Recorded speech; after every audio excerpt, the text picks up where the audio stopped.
안녕하세요. 저는 하루하루를 열심히 살아가는 30대 중반의 여성입니다. 여러분은 여러분의 인생에 행운이 항상 가득하셨나요? 지금부터 제가 하는 행운에 대한 이야기가 누군가에겐 공감하지 못할 이야기일 수도 있겠네요. 지금은 행복한 삶을 살고 있지만 사실 저의 지나온 과거를 돌아보면 제게는 모든 운이 비껴갔어요.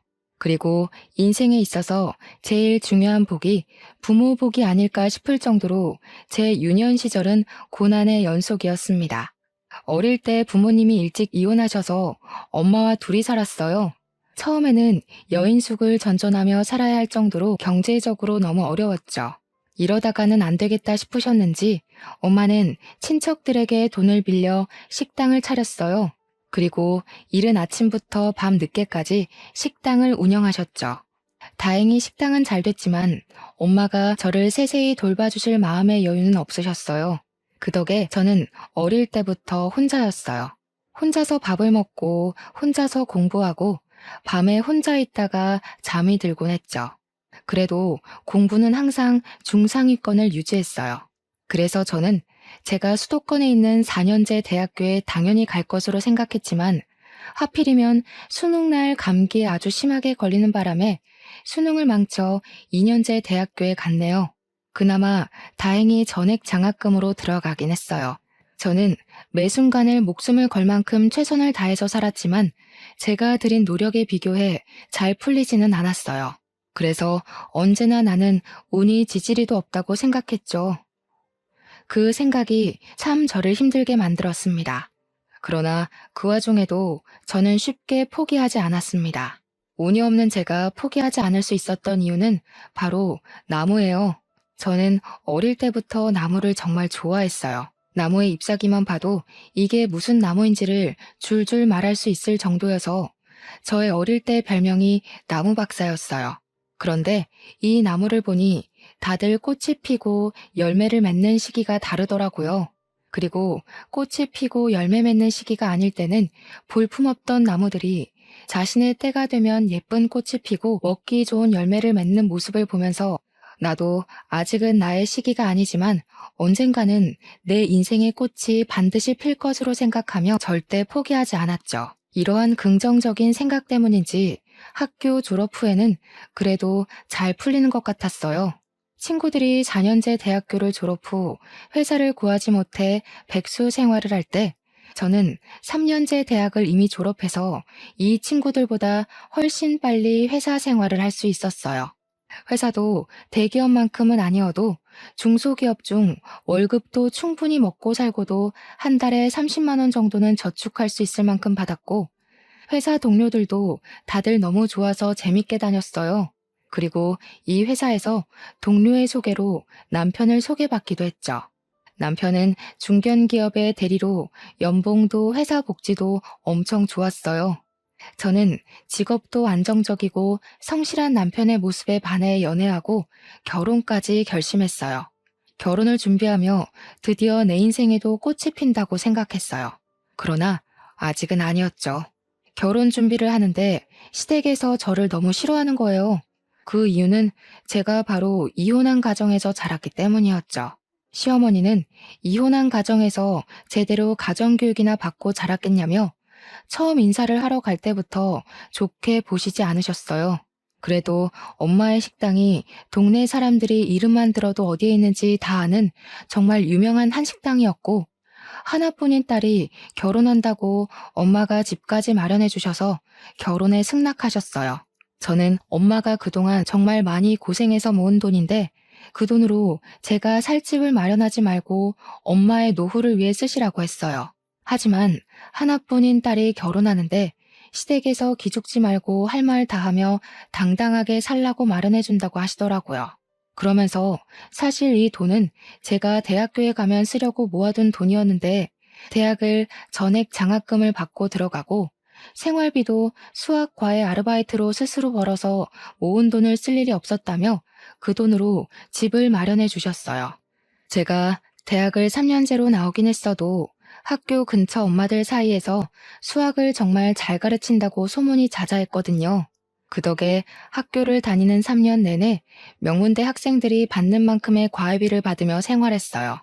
시댁에서는 저희 엄마가 집을 마련해 주신다는 것을 알고 이혼 가정에서 자라서 솔직히 걱정은 된다만 그래도 그 나이에 집도 있는 것을 보니 착실히는 살아온 것 같다며 결혼을 허락하셨어요. 결혼하고 첫 1년은 정말 좋았어요. 저도 남편도 열심히 일했고 엄마가 집을 마련해 주신 덕에 대출 하나 없이 시작했어요. 이대로만 가면 꽤 넉넉하게 잘 살 수 있겠다고 생각했죠. 그리고 곧 임신하게 되었는데 병원에서 유산의 위험이 있다며 조심하라고 했어요. 저는 아기를 지키기 위해 잘 다니던 회사도 관뒀어요. 회사를 관두는 것은 아쉬웠지만 23살부터 10년 조금 넘게 다녀서인지 퇴직금이 엄청 많더라고요. 저는 그 퇴직금을 잘 모아뒀다가 나중에 우리 아기를 위해 뜻깊게 써야겠다고 생각했어요.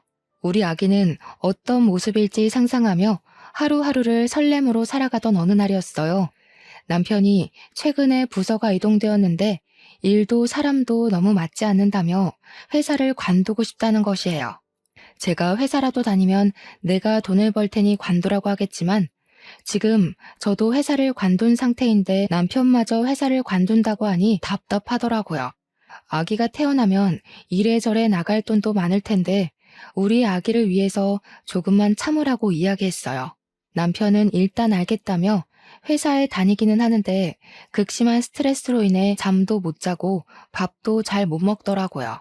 옆에서 보고 있으니 사는 게 아니라는 말이 무슨 뜻인지 정확히 알 정도로 너무 힘들어했어요. 이러다가 무슨 사달이 나겠다 싶어서 차라리 이럴 바엔 관두고 새로운 회사를 찾아보라고 했어요. 남편이 퇴사한 날 저는 이제 조금 쉬고 새로운 회사를 알아볼 줄 알았어요. 그런데 남편이 과일 가게를 하시는 시부모님 밑에서 일하며 일 좀 배워서 과일, 채소 가게를 열고 싶다고 하더라고요. 저는 솔직히 내키지 않았어요. 우리 엄마가 식당을 하시는 것을 보면 정말 너무 힘들어 보였거든요. 남들이 다 쉬는 날에도 마음 편히 쉴 수가 없고 정말 하루하루가 그야말로 전쟁터였어요. 게다가 사업은 한번 시작하면 쉽게 그만둘 수도 없잖아요. 그래서 저는 정말 남편이 사업을 하지 않고 그냥 일반 회사에 취업했으면 한다고 말했어요. 어느 날 남편이 회사에 간다길래 저는 당연히 다시 재취업이 되었나 보다 했어요. 저는 잘 됐다고 하며 남편의 새로운 시작을 응원했어요. 그리고 저는 검진을 받으러 산부인과에 갔는데 그곳에서 동네 동생 지은이를 만났어요.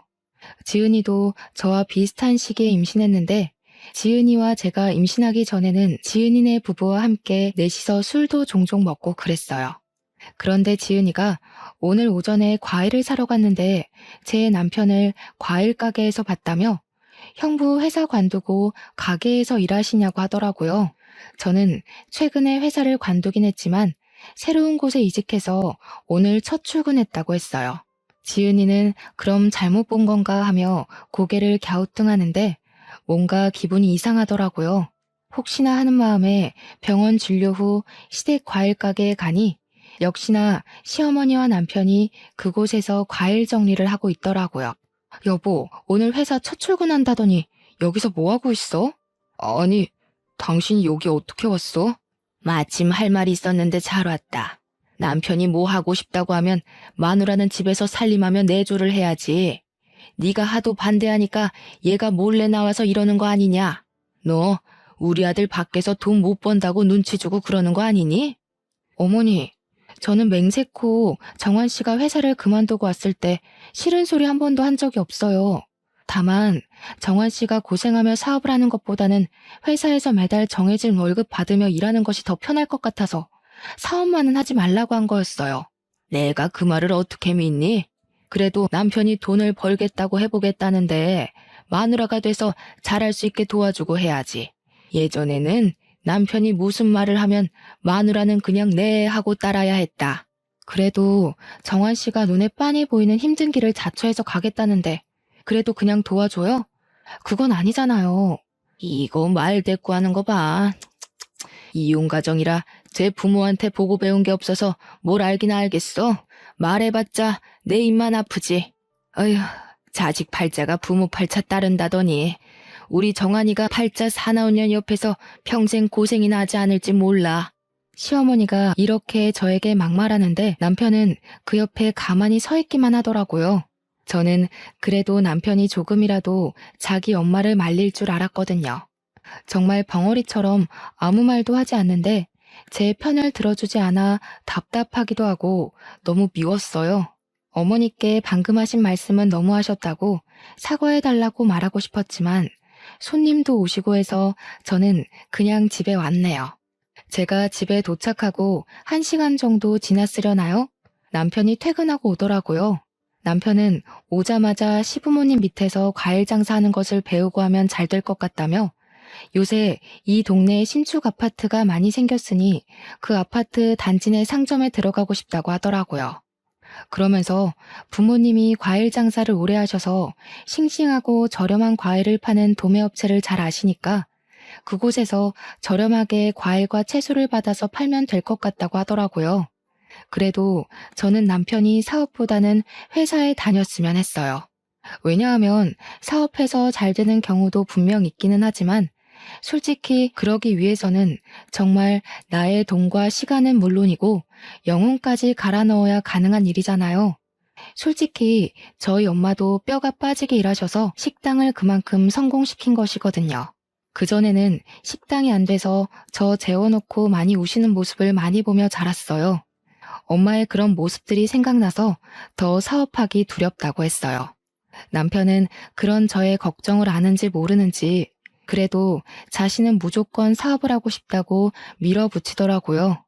저는 이 부분은 조금 더 생각해보자고 말했어요.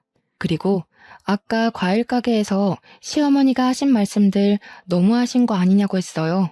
아까는 손님들도 오시고 해서 그냥 갔는데 어머니께서 또 그런 식으로 말씀하시면 그때는 정말 참지 못할 것 같다고 이야기했죠. 그랬더니 남편이 그렇지 않아도 너무 심한 것 같아 엄마에게 잘 말씀드렸고 앞으로는 절대 그럴 일 없을 것이라고 미안하다고 하더라고요. 저는 그렇게 말하는 남편의 말을 바보처럼 철석같이 믿었네요. 남편은 그 뒤에 시댁에서 충실히 배웠고 3개월 정도 지나 신축 아파트에 과일 채소 가게를 열었어요. 신축 아파트라 아직 근처에 가게가 없던 터라 동네 엄마들이 생각보다 많이 방문하더라고요. 과일과 채소가 많이 신선했는지 입소문이 나기 시작했어요.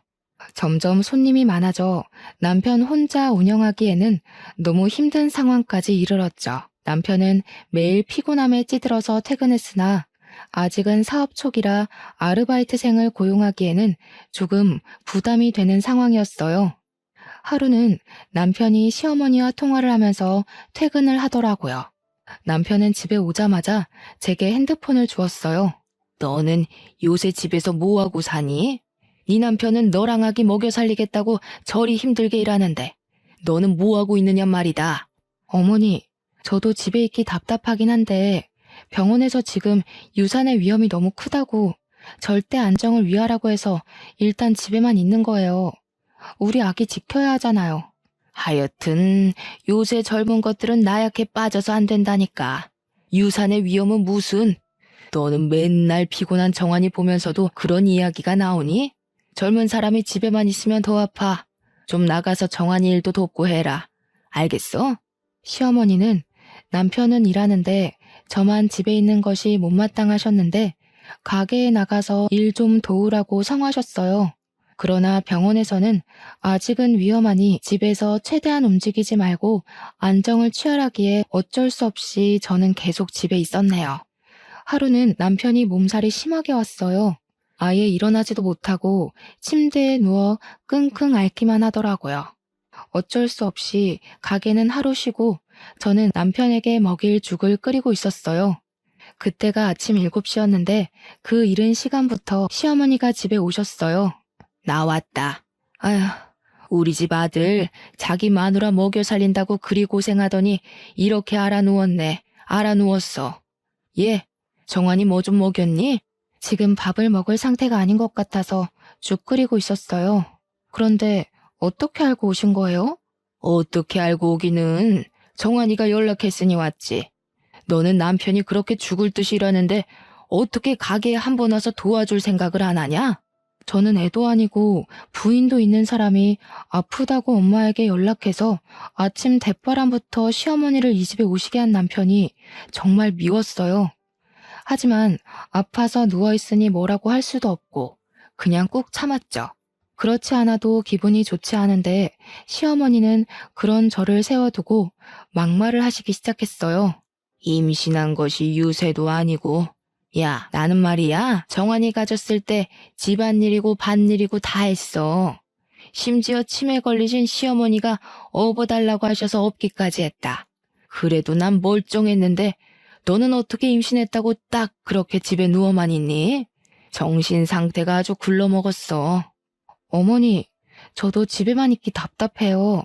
그런데 의사 선생님이 유산의 위험이 있으니 되도록 회사도 다니지 말고 집에서 안정을 취하라는데 어떻게 해요?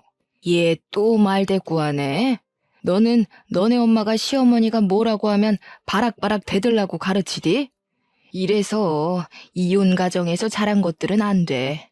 맨날 부모가 싸워대는데 뭐 제대로 보고 배웠겠어? 아휴, 어쩌다가 저런 것이 내 귀한 아들의 짝이 돼서. 어머니, 아무리 그래도 너무하신 거 아니에요? 엄마, 자기야, 그만해. 아픈 사람 두고 지금 이게 뭐 하는 거야? 이번에는 정말 참기가 너무 힘들었지만 남편이 아파 누워있는데 저는 싸울 수가 없겠더라고요. 남편에게 뭐라도 먹여야겠다는 생각에 일단 부엌으로 가서 죽을 다시 끓였어요. 그런데 시어머니가 부엌으로 따라오시더니 냉장고 문을 벌컥 여시더라고요.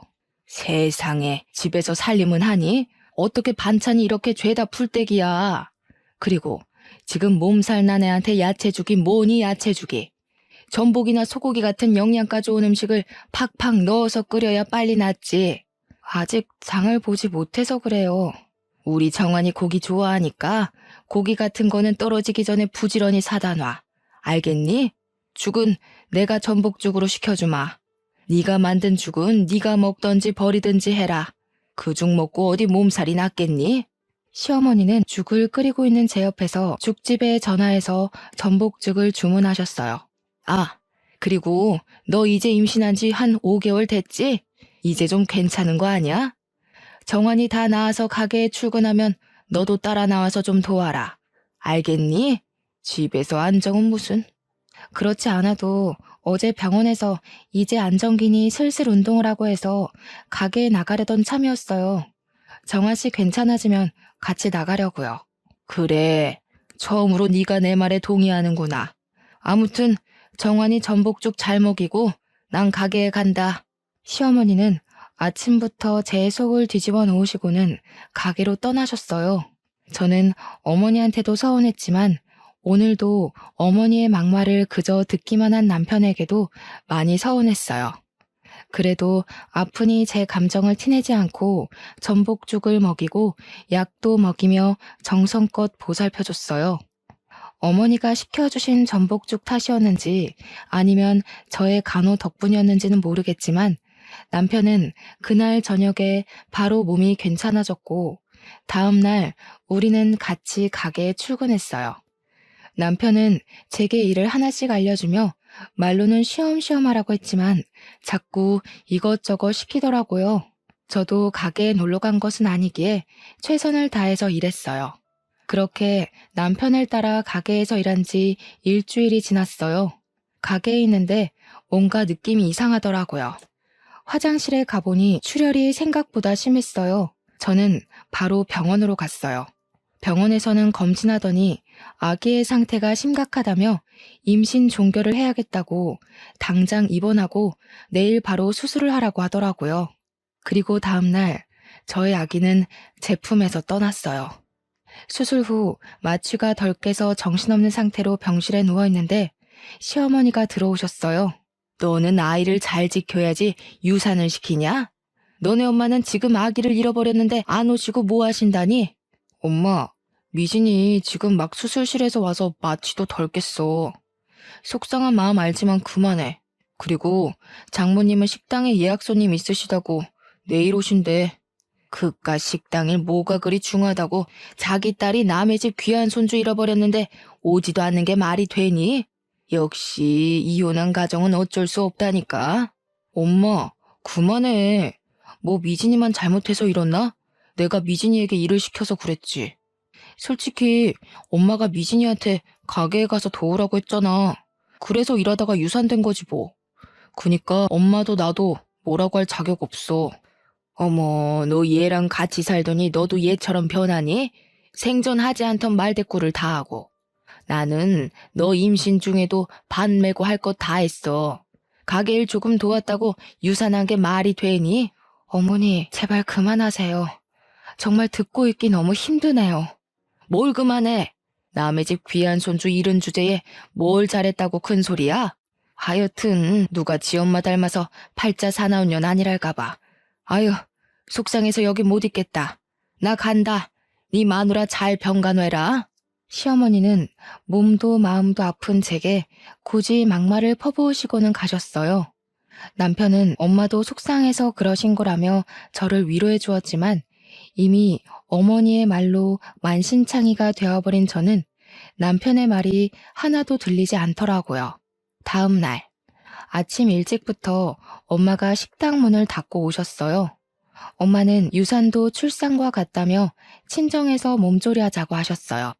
남편도 집에 혼자 있는 것보다는 친정집에서 푹 쉬는 것이 좋겠다고 하더라고요. 그래서 병원에서 퇴원 후 저는 친정으로 갔어요.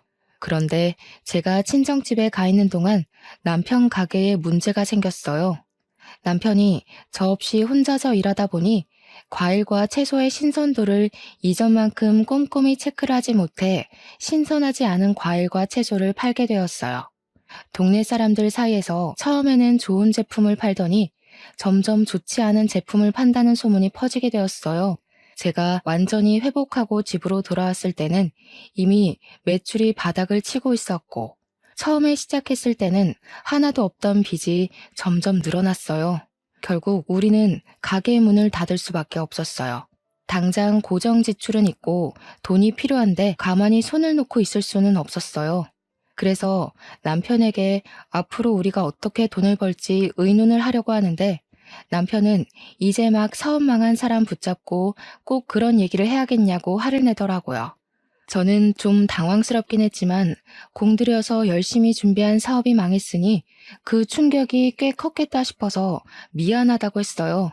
남편은 잠시 화를 사귀더니 한다는 소리가 우리 가게 옆에 배달만 하는 음식점이 잘 되던데 배달만 하는 음식점을 열고 싶다는 거예요. 그래서 제가 배달만 하는 음식점이라고 해도 돈이 있어야 할 것 아니냐고 했더니 장모님이 마련해 주신 이 집을 팔자고 하더라고요. 지금 집값이 많이 올라서 이 집을 팔면 돈이 꽤 나올 거라면서요. 우리 둘만 있으니 이 집 팔고 원룸으로 이사하고 집 판 돈에 이전에 내가 받은 퇴직금 보태서 다시 사업을 시작해보자는데 저는 이건 아니라고 더 나이 먹기 전에 회사에 들어가라고 했어요. 남편은 제 이야기를 듣고 문을 세게 닫고 방으로 들어가더라고요. 전 그런 남편을 굳이 말리지 않고 거실에 앉아 있었어요. 그런데 잠시 뒤 시어머니가 또 우리 집에 오셨어요. 남편이 방에 들어가 자기 엄마에게 우리가 싸운 이야기를 다 한 것 같았어요. 너는 어떻게 된 애가 남편이 뭐 좀 해보겠다는데 왜 사사건건 방해니? 정환이가 다른 사람 밑에 들어가서 일 못하겠다잖아. 아니면 네 남편 그냥 있게 네가 돈을 벌든가. 어머니가 원하는 대로 과일 가게 했잖아요. 결국엔 이렇게 망했어요. 그래서 빚 하나도 없던 저희가 빚더미에 앉았다고요. 지금 이 모습을 보고도 또 사업하라는 얘기가 나오세요? 그리고 사업은 땅 파서 해요. 돈이 있어야 할 것 아니에요, 돈이. 너네 엄마가 준 이 집 팔면 되잖아. 여기 집값 엄청나게 올랐던데. 그럼 수익도 생기고 돈도 생기고 좀 좋아. 거기에 너 옛날에 회사 다니면서 받은 퇴직금, 그 퇴직금 못해서 다시 시작하면 되지.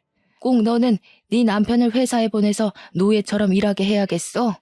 어머니, 이 집은 저희 엄마가 평생을 바쳐서 모은 돈으로 마련한 집이에요. 다른 건 몰라도 이 집만큼은 절대 팔고 싶지 않아요. 어쩔 수 없이 판다 해도 뜻깊은 일에 쓰고 싶지 결과가 빤히 보이는 남편 사업에 투자하고 싶지는 않네요. 결과가 보이는 사업? 너 말 다 했어? 무슨 결과가 보이는데? 무슨 결과겠니? 그걸 굳이 내 입으로 말해야 하니? 그리고 제가 열심히 일해서 모은 퇴직금을 왜 어머니랑 남편이 내놓으라고 난리세요? 제가 그 회사에서 그렇게 일하는데 도움 조금이라도 주신 것 있으세요? 정말 너 원래 막대 먹은 앤 줄은 알았지만 이렇게까지 막장인 줄은 몰랐네. 이게 다 부모가 이혼해서 보고 자란 게 없어서 그런 거지. 부모가 싸우는 것만 봤겠지 어디 좋은 걸 봤겠어? 시어머니가 또 이혼한 가정에서 자라서 저렇다며 뭐라고 하시는데 이젠 화가 치밀어 올라 도무지 참을 수가 없더라고요. 그래서 저는 더 큰 소리로 시어머니께 대들기 시작했어요. 어머니, 예전부터 자꾸 말끝마다 저희 부모님 이혼한 것 가지고 뭐라고 하시는데 솔직히 듣기에 너무 기분이 좋지 않네요. 저에 대해서 뭐라고 하시는 건 괜찮은데 부모님, 특히 저희 엄마에 대해 비방은 하지 말아주세요. 아이고, 꼴에 또 딸이라고 엄마 챙기는 거 봐. 기가 차서 말이 나오지 않는다. 좋지 않은 기운에 억세게 드센 팔자 가진 모녀들끼리 서로 위해주고 살면 되겠네.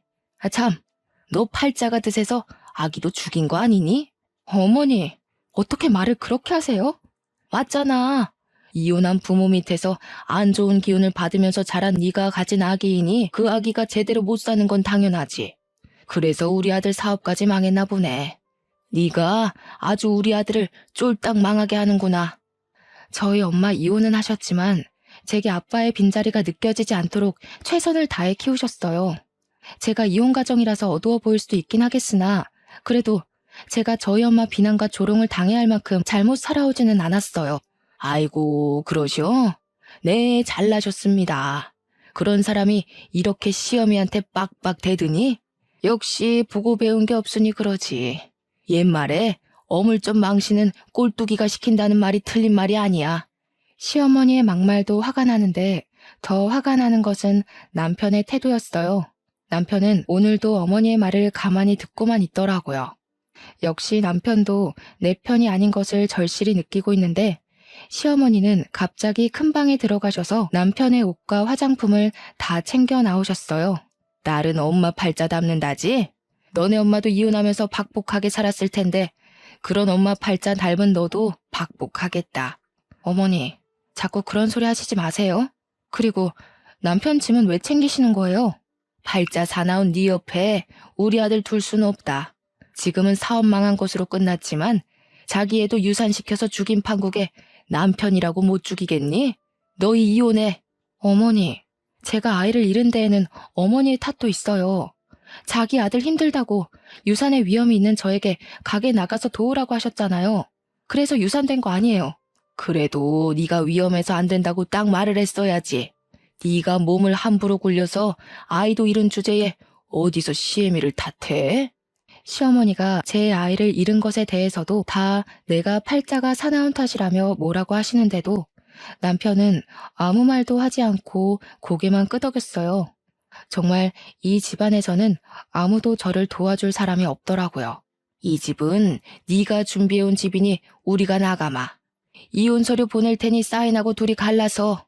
시어머니는 정말 남편을 데리고 나가셨어요. 저는 너무 황당해서 그저 멍하니 서 있었어요. 남편에게 사업하지 말고 회사에 다니라고 말한 것이 이렇게 이혼을 할 만큼 잘못인가 싶더라고요. 그래도 설마 제가 불륜을 저지른 것도 아닌데 정말 이혼을 할까 싶었어요. 사업을 망하고 기가 죽어있는 아들이 안쓰러워서 속상한 마음에 그러시는 거겠지 했는데 며칠 뒤 정말 남편은 이혼 서류를 보냈어요.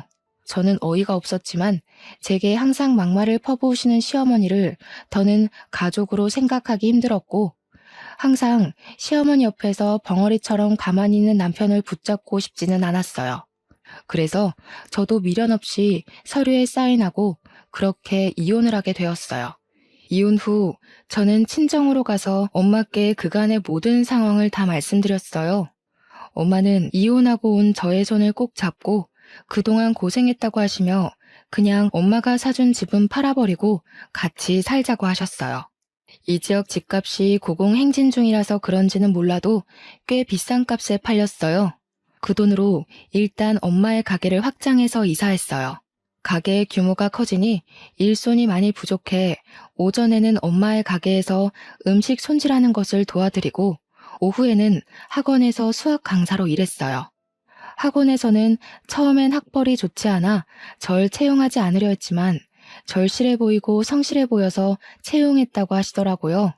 저는 원장 선생님의 기대에 부응하고자 다른 선생님들보다 더 일찍 출근하고 학생들도 정말 최선을 다해서 가르쳤어요. 학생들과도 돈독한 관계를 유지했고 제가 수학을 가르친 바는 성적이 꽤 많이 오르기도 했어요. 이렇게 저의 일에 만족감을 느끼며 열심히 일하던 어느 날 같이 일하는 선생님이 저에게 동영상을 하나 보여주며 이거 선생님 아니냐고 물어보더라고요. 보니까 제가 강의하고 있는 동영상이었고 댓글에는 정말 잘 가르치고 열정적인 이 시대의 참된 선생님이라는 글이 있었어요. 알고 보니 제 수업을 듣던 학생이 저의 동영상을 짧게 찍어 올린 것이었어요. 그 뒤로 제가 가르치는 학원 수강생은 급속도로 늘었고 그 학생들이 SNS의 수학은 당연히 잘 가르치고 삶의 지혜도 가르쳐주는 참된 스승님이라며 긍정적인 글을 더 써주어 저는 SNS에서 핫이슈가 되었어요. 제가 사실 수학을 가르치면서 중간중간 제가 살아온 이야기를 해주며 학생들에게 지금은 힘들겠지만 조금만 더 힘을 내서 너희들이 정말 하고 싶은 일을 하며 살라고 항상 이야기를 했거든요. 저의 제자들이 저처럼 모진 말을 듣고 힘든 일을 겪지 않았으면 하는 마음에서요. 저의 이러한 진심이 통했는지 학생들 사이에서 소문이 점점 더 퍼졌고 저는 더 바빠졌어요. 그리고 이제는 어지간한 회사원들보다 더 많은 돈을 벌 수 있었죠. 저는 정말 바빠졌지만 그래도 오전에는 매일 엄마의 식당 일을 도왔어요.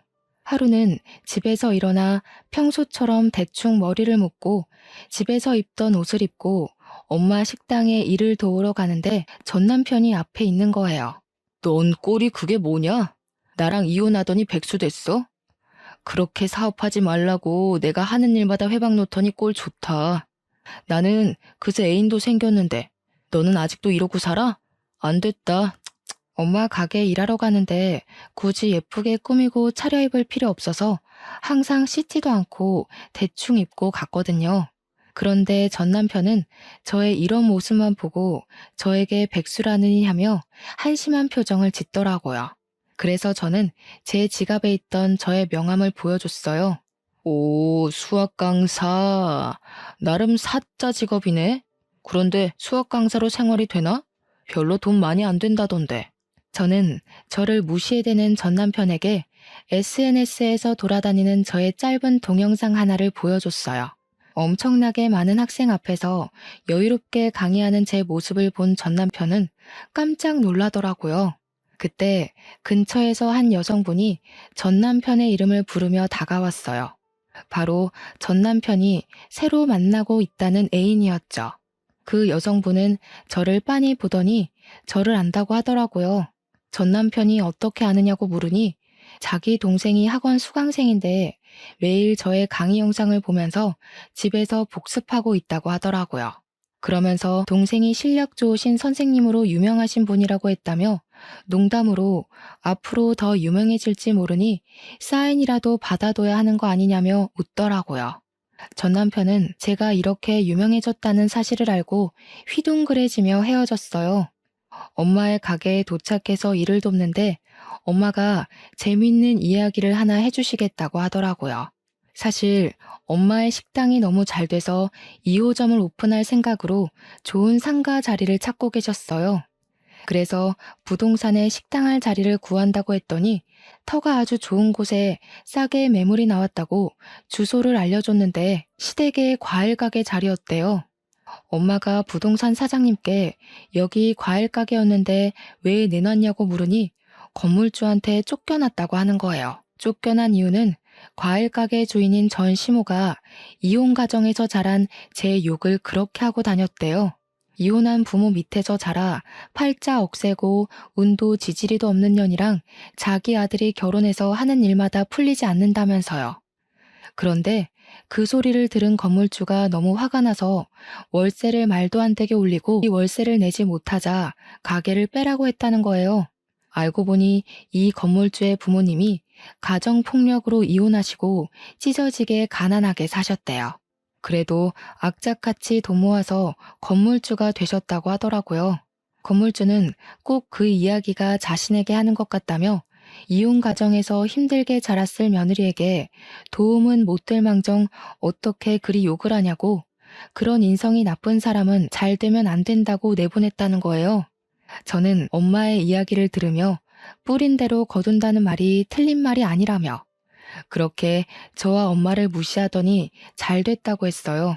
그날 오후 엄마는 잠깐 짬을 내서 전 시모의 과일 가게를 인수했고 그 뒤로 2호점 오픈 준비에 학원 강의까지 하루하루를 눈코 뜰 새 없이 바쁘게 보냈어요. 강의를 마치고 밤늦게 집으로 가는데 전 남편이 집 앞에 있는 거예요. 퇴근하는 저를 보더니 다시 같이 살자고 하대요. 저는 네가 만나는 애인은 어쩌고 나한테 와서 이러냐고 물으니 그때 걔는 예뻐서 만나긴 했는데 너무 무식하다고 하더라고요. 그러면서 저처럼 똑똑하고 현명한 여자를 만나고 싶다고 하더라고요. 전 당연히 전 남편과 합칠 생각이 눈꼽만큼도 없어서 그냥 보낼까 하다가 전 시모의 과일 가게도 쫓겨났다는데 뭐하고 사는지 궁금하더라고요. 물어보니 그냥 엄마 과일 가게가 망해서 지금은 회사 구하면서 막노동을 하고 있다는 거예요. 아휴, 그렇게 사업하고 싶다고 노래를 부르더니 결국 그렇게 됐어? 내가 넌 멍청하니까 사업하지 말고 진작에 회사 다니라고 했잖아. 진짜 100번은 말한 것 같은데? 그래도 난 너네 엄마 덕에 인생 폈지. 너 같은 머저리랑 이혼시켜줘서 그 뒤로 나는 인생이 아주 잘 풀리네. 뭐? 그 말은 내가 없어서 더 잘 됐다는 거야? 그럼 너랑 이혼하고 그야말로 내 삶은 만사 형통이었어. 내가 이때까지 성공 못한 게 다 멍청하고 운이 지지리도 없는 널 만나서였던 것 같아. 어떻게 오랜만에 만나서 말을 그딴 식으로 해? 좀 좋게 말해줄 순 없어? 좋게? 너 내가 너네 엄마한테 무시당하고 막말 듣고 우리 엄마 이혼했다고 뭐라고 하실 때 너는 뭐 하고 있었어? 그러지 말라고 제대로 말려본 적 있어? 그 옆에서 그냥 다 듣고만 있었잖아. 그때 네가 가만히 듣고만 있지 않았어도 우리가 이러지는 않았을 거야. 그래도 나 엄마한테 너무 그러지 말라고 이야기했어. 난 내 나름대로 최선을 다했다고. 최선은 무슨? 너는 방관했겠지. 그거 아냐? 나 그때 너 벙어리인 줄 알았어. 말 못하는 벙어리. 그래도 네가 그때 가만히 있어줘서 나도 열받아서 너랑 결혼 생활 더 못하고 헤어지고 잘 됐으니 뭐 딱 좋네. 저의 비난과 조롱에 전 남편은 망연자실한 표정으로 제 앞에 서 있더라고요. 그 표정을 보니 정말 10년 묵은 채증이 내려가는 것처럼 아주 통쾌하고 고소하고 좋더라고요. 그리고 그런 남편에게 마지막 결정타를 한 방 더 날렸어요. 아, 그리고 너네 엄마 이혼 부모 밑에서 자란 나를 엄청나게 욕하고 다니시다가 건물주한테 쫓겨났다며?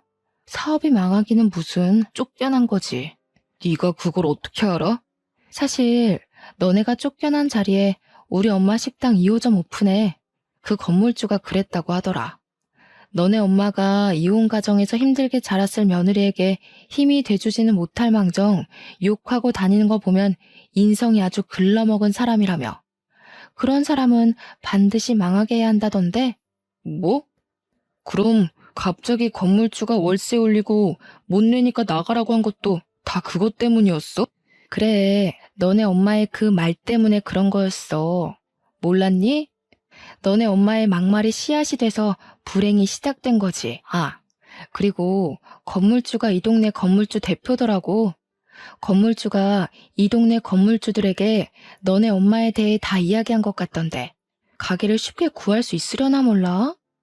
전 남편은 한숨을 크게 내쉬더니 다리에 힘이 풀렸는지 주저앉으려고 하더라고요. 저는 넘어지려는 전 남편을 일단 잡아서 일으켰어요. 아이쿠, 넘어지면 안 되지.